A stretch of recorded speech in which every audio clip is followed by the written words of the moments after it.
Can you give me an example other than Donald Trump where the Justice Department determined that an investigated person was not exonerated because their innocence was not conclusively determined? I cannot, but this is a unique situation. Okay, well, you can't. Time is short. I've got 5 minutes. Let's just leave it at you can't find it because I'll tell you why. It doesn't exist. Good morning, Director.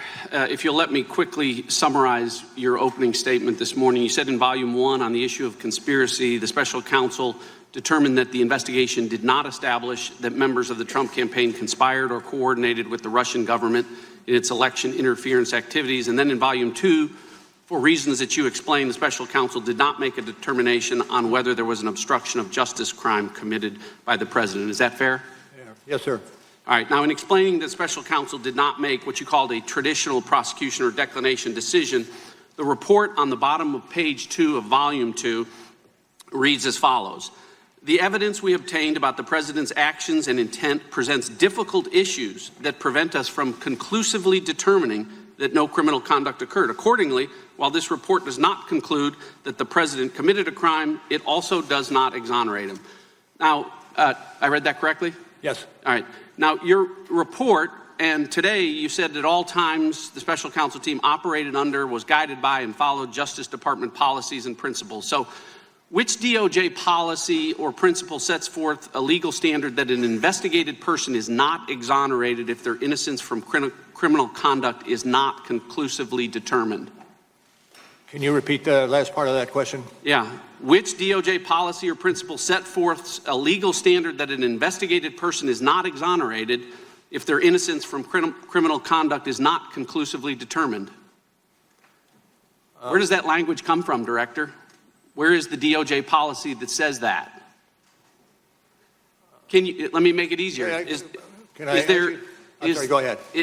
Can you give me an example other than Donald Trump where the Justice Department determined that an investigated person was not exonerated because their innocence was not conclusively determined?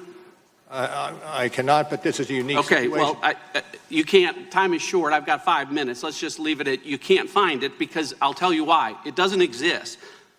The special counsel's job, nowhere does it say that you were to conclusively determine Donald Trump's innocence or that the special counsel report should determine whether or not to exonerate him. It's not in any of the documents. It's not in your appointment order. It's not in the special counsel regulations. It's not in the OLC opinions. It's not in the Justice Manual. And it's not in the principles of federal prosecution. Nowhere do those words appear together because respectfully, Director, it was not the special counsel's job to conclusively determine Donald Trump's innocence or to exonerate him, because the bedrock principle of our justice system is a presumption of innocence. It exists for everyone. Everyone is entitled to it, including sitting presidents. And because there is a presumption of innocence, prosecutors never, ever need to conclusively determine it. Now, Director, the special counsel applied this inverted burden of proof that I can't find and you said doesn't exist anywhere in the department policies, and you used it to write a report. And the very first line of your report,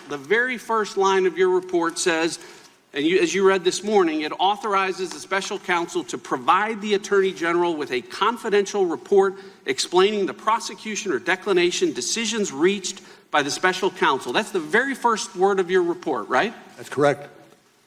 Here's the problem, Director. The special counsel didn't do that.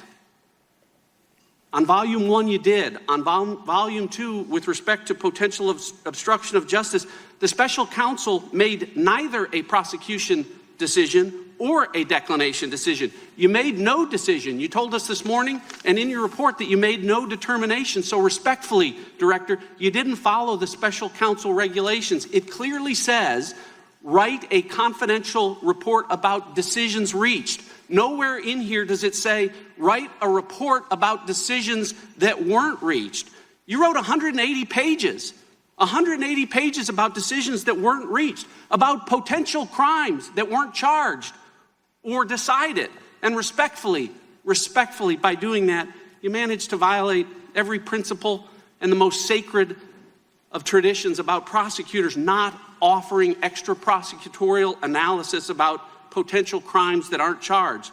So Americans need to know this as they listen to the Democrats and socialists on the other side of the aisle, as they do dramatic readings from this report, that volume 2 of this report was not authorized